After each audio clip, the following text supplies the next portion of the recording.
नमस्कार, मी विशाल परदेशी. या बुलेटिनमध्ये आपलं सगळ्यांचं स्वागत. सुरुवात आपण करतो आता क्षणाच्या महत्त्वाच्या बातमीने. राज्याचे उपमुख्यमंत्री अजित पवार यांनी संपावर गेलेल्या एसटीच्या कर्मचाऱ्यांना शेवटची डेडलाईन दिली आहे. 31 मार्चपर्यंत कुणाचं न ऐकता आत्महत्येचा विचार न करता पुढे यावं आणि कामावर रुजू व्हावं असे आदेश त्यांनी दिलेत. 31 मार्चपर्यंत ऐकलं नाही तर कठोर भूमिका घेतली जाईल असंही अजित पवारांनी म्हटलं.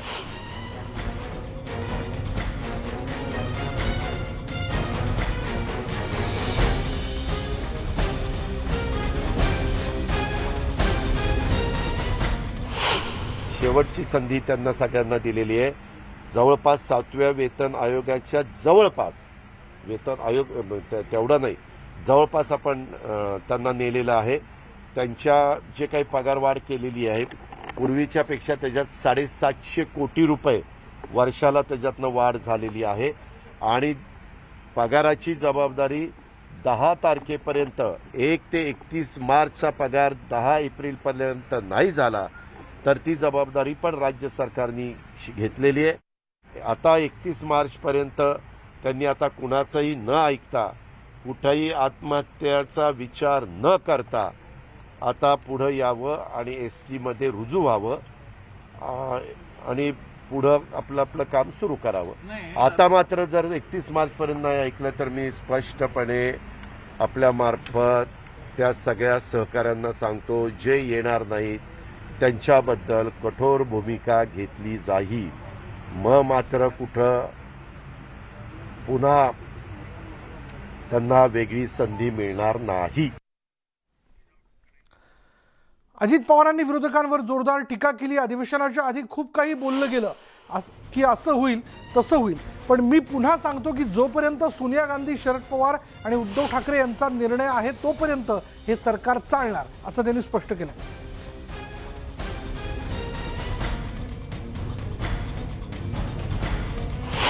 खूप काही अधिवेशनाच्या आधी बोललं गेलं होतं, आता असं होणार, आता तसं होणार, कुणी काही तारखा जाहीर केलेल्या होत्या. परंतु हे आपण गेले 2.5 वर्ष पाहत आलेलं. आम्ही तुम्हाला आज पण सांगतो, तुमच्या मार्फत महाराष्ट्रातल्या जनतेला सांगतो, जोपर्यंत सोनिया गांधी, शरदरावजी पवार आणि उद्धव ठाकरे साहेब ह्या तिघांनी ठरवलेलं आहे तोपर्यंत हे सरकार व्यवस्थितपणे चालू राहणार आहे. शिवसेनेचे उपनेते आणि स्थायी समितीचे माजी अध्यक्ष यशवंत जाधव यांच्या भ्रष्टाचार प्रकरणी महापालिका आयुक्त इक्बाल सिंग चहल यांची आयकर विभागाने चौकशी करावी अशी मागणी जी आहे ती भाजपचे नेते मोहित कंबोज यांनी केली आहे. आयकर विभाग केवळ नेत्यांचीच चौकशी का करतं, नोकरशहांची चौकशी का करत नाही? आयुक्त लोकांना नोटीस पाठवतात, मग स्वतः चौकशीला का सामोरे जात नाहीत असा सवालही कंबोज यांनी केला.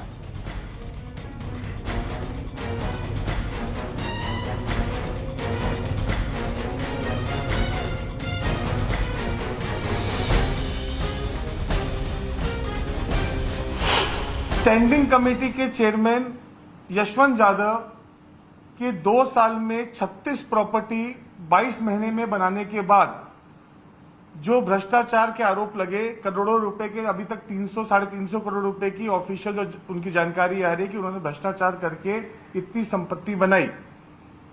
तो स्टैंडिंग कमेटी में जितने प्रपोजल जाते हैं वो म्युनिसिपल कमिश्नर के, उसका एजेंडा मुंबई के म्युनिसिपल कमिश्नर लगाते हैं. उनके अप्रूवल से स्टैंडिंग कमेटी में जितने प्रपोजल पास होने जाते हैं वो उसका एजेंडा सेट करने का काम मुंबई के म्युनिसिपल कमिश्नर का है. तो जितना गुनेगार, जितना भ्रष्टाचार यशवंत जाधव ने किया, उसमें कितना कट इकबाल सिंह चहल को मिला है, ये मेरा प्रश्न आज इनकम टैक्स डिपार्टमेंट से भी है कि इसमें जांच क्यों नहीं अभी तक हुई. दरम्यान मोहित भारतीयांनी त्यांच्या घराबाहेर एक नोटीस बॉक्स लावलेला आहे आणि या नोटीस बॉक्समध्ये त्यांनी ज्यांना माझ्या विरोधात तक्रार करायची असेल त्यांनी या नोटीस बॉक्समध्ये येऊन तक्रार द्यावी. त्या तक्रारींना मी स्वतः उत्तर द्यायला त्यांच्या कार्यालयात जाईन असं मोहित भारतीयांनी म्हटलेलं आहे. त्यांच्याशी बातचीत केली आमचे प्रतिनिधी प्रशांत बाग यांनी. मोहित भारती यांच्या घराच्या बाहेर एक बॉक्स लागलेला आहे. आणखी हा बॉक्स त्यांनीच लावला आहे आणि या बॉक्समध्ये म्हटलं आहे की सरकारच्या विरोधात, म्हणजे की सरकारने जितक्या आम्हाला नोटीस द्यायच्या आहेत या इथे टाका, मी त्याची उत्तर देतो. मोहित भारती आज आपल्यावर कशासाठी हा बॉक्स? देखिए, सरकार को बिल्कुल तकलीफ नहीं होनी चाहिए अलग अलग जगहों पे अलग अलग एड्रेस पे ढूंढ ढूंढ के नोटिस भेज रहे हैं। तो मेरा ऐसा मानना है मैंने काम आसान कर दिया। ये मेरा घर है, निवास है, ये मैंने एक बॉक्स रख दिया है। जो जानकारी चाहिए आप इसमें डाल दीजिए, आपको मेरे बारे में जानकारी मिल जाएगी। जितना आपको नोटिस भेजना उसके जवाब चाहिए आप डाल दीजिए, मिल जाएगी। यानी आप कहते हैं कि सरकार को तकलीफ नहीं होनी चाहिए। तकलीफ किसको हो रही है? सरकार को हो रही है, आपको हो रही है, या सरकार आपको दे रहा मेरे है? को तो बिल्कुल नहीं हो रही है। जैसे से उनके भ्रष्टाचार बाहर निकल रहे हैं, जैसे से उनको अपने ऊपर घेराव दिख रहे हैं, उनको लगता है जो लोग भारतीय जनता पार्टी के नेता ये आवाज उठा रहे हैं तो उनकी आवाज कैसे दबानी है। तो आज मेरे बीएमसी के रूप से आपने देखा मेरे रोड पे जो गाड़ियां खड़ी थी उनको भी नोटिस चिपका के गए। तो जिस तरह से वो बौखलाहट की एक ये नोटिस की जो इन्होंने चालू किया है राजनीति। लेकिन कोई भी सरकारी एजेंसी ये आके यहाँ पर डिब्बे में क्यों डालेगी? वो तो सीधा आपको नोटिस पकड़ा देगी। इजी कर दिया ना, कल को बोलेंगे मिला नहीं मिला, तो मैंने उनका काम इजी कर दिया, ऑफिशियल रख दिया है कि आप डाल दीजिए।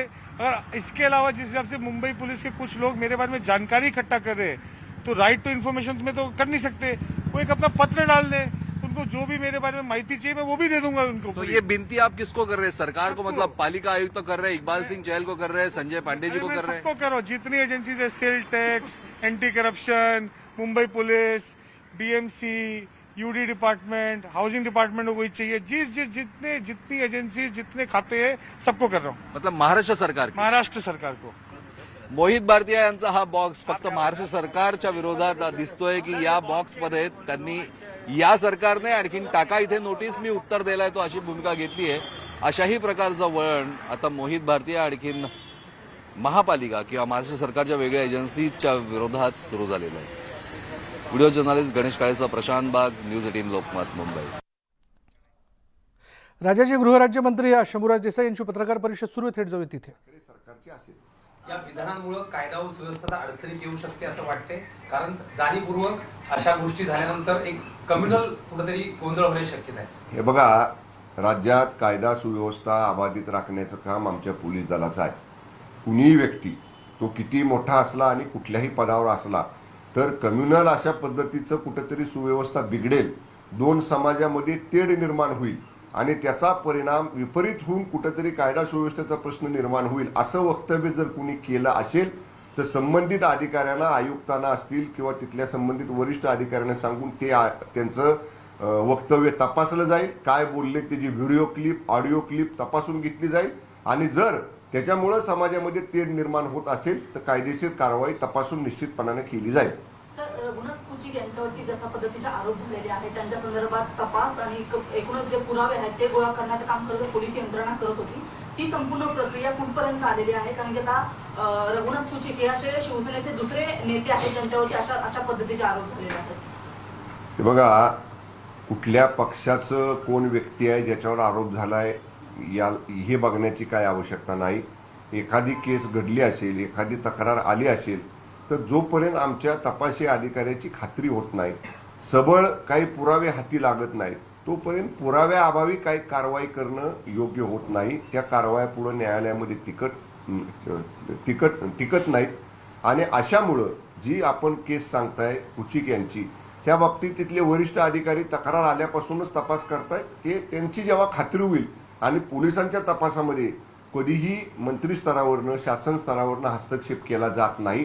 पोलीस मॅन्युअल प्रमाणे, पोलीस ऍक्ट प्रमाणे त्यांना स्वतंत्र अधिकार आहेत आणि त्या अधिकाराच्या चौकटीत राहून आमचे अधिकारी योग्य पद्धतीने त्या गोष्टीचा तपास करत असतात. चला, झालं. थँक्यू. चहा घेतला सगळ्यांनी? हे डोळ्याला त्रास होतो ह्या लाईटचा. चहा सांगा ना. पुढे पाहूयात. राज्याचे परिवहन मंत्री अनिल परब यांच्या अनधिकृत रिसॉर्टवर हातोडा मारण्यासाठी किरीट सोमय्या दापोलीकडे रवाना झालेत. या पार्श्वभूमीवर दापोलीला पोलीस छावणीचं स्वरूप प्राप्त झालंय. किरीट सोमय्यांना दापोलीत रोखून धरण्याची धमकी राष्ट्रवादी काँग्रेसचे माजी आमदार संजय कदम यांनी दिली आहे आणि त्यामुळे दापोलीत भाजप आणि सेना, राष्ट्रवादी आमने-सामने येण्याची शक्यता आहे. दापोलीत गोंधळ होऊ नये यासाठी पोलिसांचा बंदोबस्त ठेवण्यात आला आहे.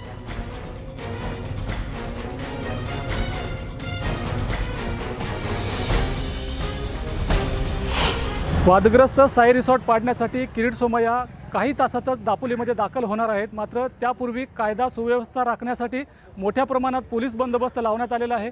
तुम्ही पाहू शकता या दापोली पोलीस स्टेशनच्या परिसरामध्ये मोठ्या प्रमाणात पोलीस बंदोबस्त लावण्यात आलेला आहे. कोणत्याही प्रकारच्या परिस्थितीला सामोरे जाण्यासाठी पोलीस बंदोबस्त लावण्यात आलेला आहे. जिल्ह्याचे जे पोलीस अधीक्षक आहेत ते दापोलीमध्ये येऊन दाखल झालेले आहेत. अधिकाऱ्यांसोबत त्यांच्या बैठका सुरू आहेत. कालच काही राजकीय पक्षांसोबतसुद्धा बैठका झाल्या आणि सर्वांना शांततेचं आवाहनसुद्धा करण्यात आलेलं आहे. परंतु शिवसेना आणि राष्ट्रवादी या दोन पक्षांनी किरीट सोमय्या यांना आव्हान दिलेलं आहे. मात्र भाजपकडून सुद्धा जोरदार तयारी केली जाते.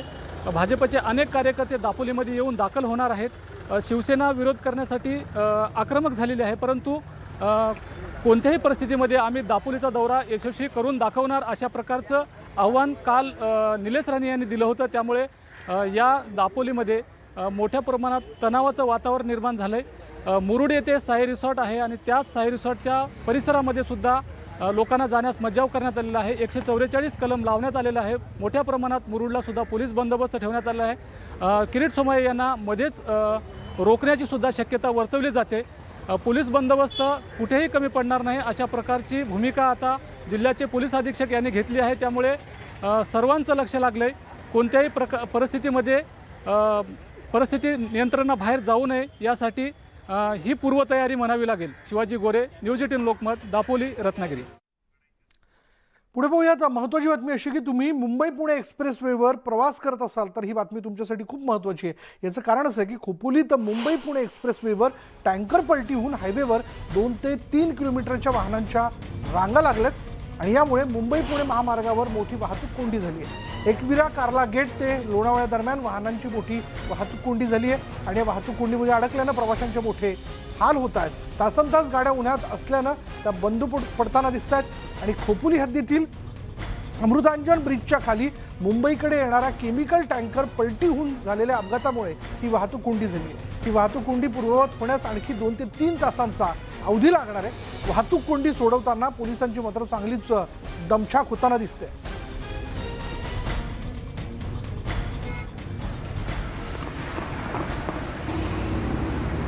आज पहाटेच्या सुमारास एका केमिकल टँकरमधनं केमिकल जे आहे ते बाहेर पडलं, सगळं रस्त्यावरती सांडलं आणि अर्थात उतार असल्या कारणाने ते केमिकल हळूहळू पुढे खाली घरंगत गेलं आणि त्यावरूनच 2 वाहनं जी होती, मोठमोठे कंटेनर हे चाललेले होते, त्यापैकी एक कंटेनर जो होता तो त्या ठिकाणी उलटला आणि त्यामुळे सगळीच वाहतूक जी आहे, दुतर्फा असणारी जी वाहतूक ती थांबली.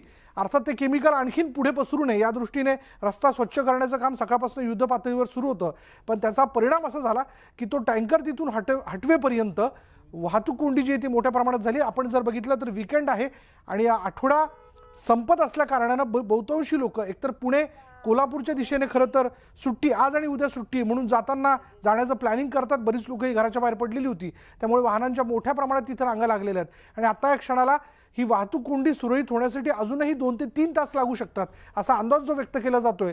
त्या अनुषंगाने न्यूज 18 लोकमतने साधारण अर्ध्या ते पाऊण तासापूर्वी बहुतांशी प्रवाशांशी, या ट्रॅफिकमध्ये अडकलेल्या प्रेक्षकांशी संवाद साधला. ज्यांनी आपल्या भावना व्यक्त केल्या त्यांनी असं सांगितलंय की गेले 2 तास झाले आम्ही या वाहतूक कोंडीमध्ये अडकून आहोत.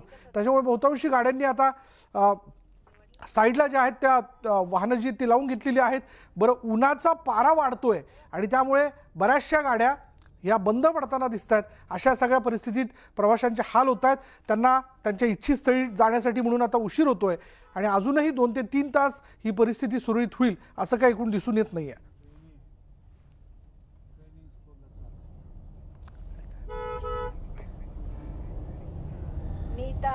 नीता बंद पडली. मी निघालो चिंचवडवरून, मला जायचं आहे पनवेलला. साधारण 2 तासाचा प्रवास आहे. पण हा अनुभव हल्ली फार क्वचित येतो. मी नगरवरून इकडे चाललोय आता पनवेलला. 8:30-9 वाजल्यापासून इथं उभा आहे. सकाळी किती वाजता इथं अडकला? 8:30ला. सकाळी 5:30 वाजता पुणे मुंबई यशवंतराव चव्हाण द्रुतगती मार्गावर खोपोलीच्या हद्दीमध्ये केमिकलचा टँकर पलटी झाला. त्यामुळे संपूर्ण हा जो ताण आहे हा या जुना पुणे मुंबई महामार्गावर आलेला आहे. कारण की पुण्यावरनं मुंबईला जाणारी जी ही एक्सप्रेसवरची जी लेन आहे ती बंद करण्यात आलेली आहे. आता 7 तास व्हायला आलेले, मात्र अद्यापही ही लेन चालू झालेली नाही. त्यामुळे जुना पुणे मुंबई महामार्गावर आपण पाहू शकता इथं या मोठ्या प्रमाणामध्ये या वाहनांच्या रांगा लागलेल्या आहेत. कार्ला फाटावर आता आपण सध्या उभे आहोत. इथून पुढं लोणावळा ते खंडाळ्यापर्यंत ही संपूर्ण कमीत कमी 6 ते 7 किलोमीटरची वाहनांची लाईन आहे. मात्र आता जर पाहायला गेलं तर निगडीपासून लोणावळा ही जी बस सेवा आहे, या बस सेवेचे जे प्रवासी आहेत ते प्रवासी गेले अनेक तासापासून अडकून पडलेले आहेत. आता आपल्यासोबत बस प्रवासी आहे, आपण त्यांची चर्चा करू. काय सांगणार, कुठून आला तुम्ही आणि कुठून निघाला? अमरावतीवरून आलो ना, मला खपोलीला जायचं होतं. अमरावतीपासून पुण्यापर्यंत आला, पुण्यावरून निगडीवरून इकडे आलो तर ट्रॅफिकमध्ये असं फसलो. किती वेळ झाला ट्रॅफिक मध्ये अडकला? 2 तास झाला. आपल्यासोबत अजून काय प्रवासी आहे, काय सांगणार, कशा पद्धतीने वाहतूक कोंडीत अडकला तुम्ही? आम्ही आता निगडीवरनं लोण्यासाठी निघालोय. मध्ये गाडी थांबल्यामुळे आमचा हाल होता ते. आता कंडक्टर ड्रायव्हर म्हणतो तुम्ही पायी जाऊ शकता म्हणतो, इथून पुढे गाडी जाणार नाही म्हणतात तुम्ही. मग आता लहान पोरांना घेऊन पायी उन्हात तानं कसं जाऊ आम्ही लोक? कारण वाहतूक कोंडीचा हा जो फटका आहे लहान मुलांना महिलांनाही बसलेले आहेत. आता आपल्यासोबत हे आपण पाहू शकता, इथं बघा हे बसचे प्रवासी आहेत. इथं पण मागं पाहू शकता तुम्ही कशा पद्धतीने हे येत आहे. परंतु आता हा संपूर्ण वाहतूक कोंडीचा हा जो फटका या प्रवाशांनाही बसलेला आहे. त्यामुळे कुठेतरी प्रशासनाने इतका मोठा टोल घेत आहे, परंतु पर्यायी व्यवस्था करावी अशी आता वाहन चालकांची येथे त्यांनी आता इच्छा व्यक्त केलेली आहे. गणेश दुडम, न्यूज 18 लोकमत, लोणावळा. आणि आता नेमकी काय परिस्थिती हे जाणून घेऊयात. आमचे प्रतिनिधी गणेश दुडम आपल्या बरोबर आहेत. गणेश, अजूनही 2 ते 3 तास ही वाहतूक सुरळीत होण्यासाठी लागू शकतात का? काय अपडेट आहे? हो विशाल, नक्कीच सकाळपासून हे जे युद्ध पातळीवर जे काम सुरू आहे, रस्त्यावर जे केमिकल्स आणले ते स्वच्छ करण्याचं आता 80% हे काम झालेले आहे. अजून 20% राहिलेले आहेत. मात्र ते अजून वाहतूक ही कधी सुरळीत होईल ते अद्याप सांगता येत नाही. परंतु ह्या जुन्या पुणे मुंबई महामार्ग असो की एक्सप्रेस वेवर जे वाहन चालक अडकलेले आहेत सकाळपासून, त्यांचे मात्र खूप मोठ्या प्रमाणामध्ये हाल होत आहे. कारण की उन्हातानामध्ये गाड्या थांबलेल्या आहेत, पिण्यासाठी पाणी नाही, त्यामुळे ते खूप वाहन चालक त्रस्त झालेले आहेत. विशाल, पण मग या सगळ्या परिस्थितीमध्ये साधारण कुठपर्यंत या वाहनांची रांग जाऊन पोहोचली आहे? आपण पाहायला गेलं विशाल तर ही जी वाहनांची रांग जर जुना पुणे मुंबई म्हटलं तर पुण्यावरून मुंबईला जाताना कार्ला फाटा ते खंडाळा म्हणजे खोपोलीपर्यंत ही वाहनांची रांग आहे जुना पुणे मुंबई. आणि सकाळपासून जिथं हे वाहन अडकले होते ते लोणावळा ते खोपोली दरम्यान हा जो पट्टा आहे त्या पट्ट्यामध्ये ही वाहनं अडकलेली आहेत पुण्यावरून मुंबईला जाणारी. विशाल, मग काय अंदाज व्यक्त केला जातोय म्हणजे ही परिस्थिती सुरळीत होण्यासाठी? कारण यासाठी हा प्रश्न वारंवार आपण इथं उपस्थित करतोय, कारण शेवटी आज शनिवार, उद्या रविवार, बहुतांशी लोक ही पुणे कोल्हापूर या दिशेने निघालेली आहेत. हो नक्कीच, पाहायला गेलं तर आज विकेंड आहे. विकेंडमुळे अनेक मुंबईकर असतील ते आपल्या गावी जातात किंवा लोणावळा खंडाळ्याची थंड हवा घेण्यासाठी बाहेर पडतात. मात्र आजचा दिवस तसं पाहायला गेलं तर हा अपघात झाला आणि त्याचा नाहक त्रास या वाहन चालकांना होत आहे. परंतु आता कुठेतरी प्रशासनाने यावर मार्ग काढावा अशीच जी विनंती आहे ते वाहन चालक करीत आहेत. बरं, जे केमिकल रस्त्यावरती सांडलं होतं, ज्यावरनं तो कंटेनर पलटी झाला, जे आपण बघतोय, ते केमिकल तिथे स्वच्छ करण्यात आलंय का? हो, तिथं केमिकल स्वच्छ करण्यात आलेले 80% हे काम झालेलं आहे असं पोलीस प्रशासनाने सांगितलेलं आहे.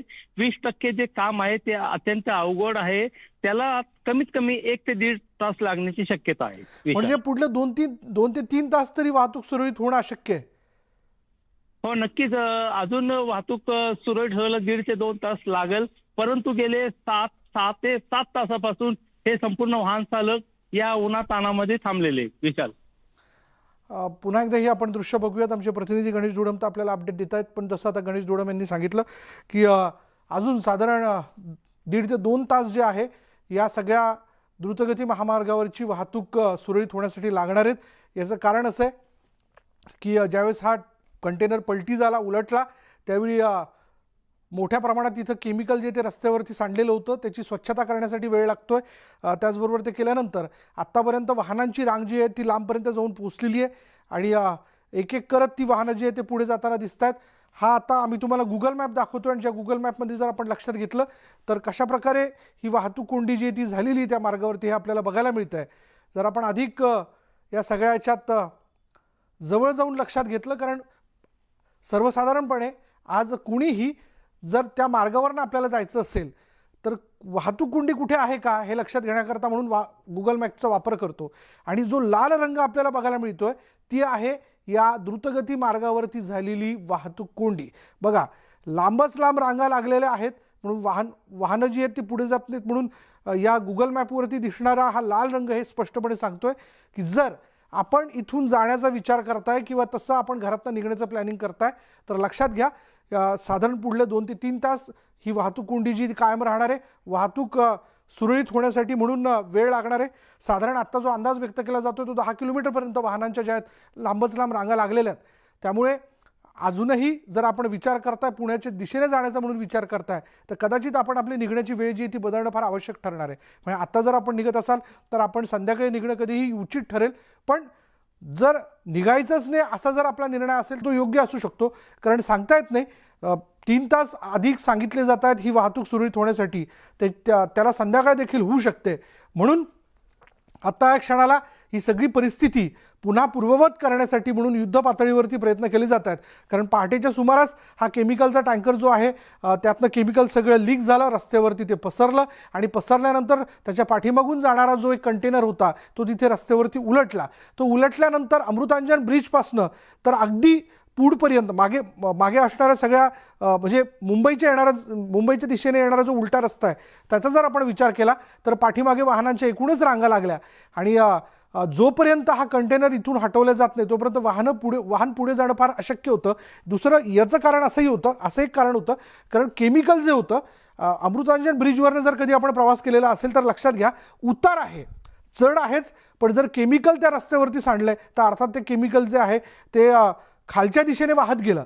त्याच्यामुळे इतर वाहनांनी पुढे येऊ नये या दृष्टीने त्वरित उपाययोजना करण्यात आला. वाहतूक जी आहे ती थांबवण्यात आली, कारण या कंटेनरच्या पाठीमागून जर इतरही वाहनं पुढे गेली असती, म्हणजे काही वाहनं गेली अशी देखील माहिती मिळते की काही वाहनं गेली आणि त्या ठिकाणी वाहनांचा ब्रेक लागेना किंवा हँडब्रेक लागून सुद्धा ही वाहनं जी ती पाठीमागे उतराच्या दिशेने यायला लागली, म्हणून त्यांना वेळीच त्या ठिकाणी दुसरीकडे बाजूला लावण्यात आलं. म्हणून कुठल्याही वाहनाने पुढे येऊ नये अशा सूचना देत हा कंटेनर पहिले तिथून कसा हटवता येईल आणि शिवाय त्याच्याही पहिले हे केमिकल तिथून कसं स्वच्छ करता येईल या दृष्टीने प्रयत्न सुरू झाले.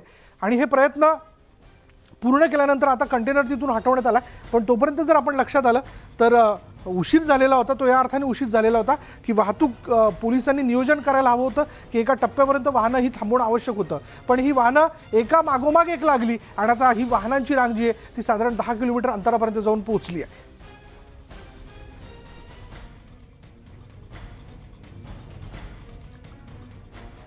यानंतर दुपारच्या बातम्यांमध्ये इथेच थांबणार आहोत. पहा फक्त न्यूज 18 लोकमत.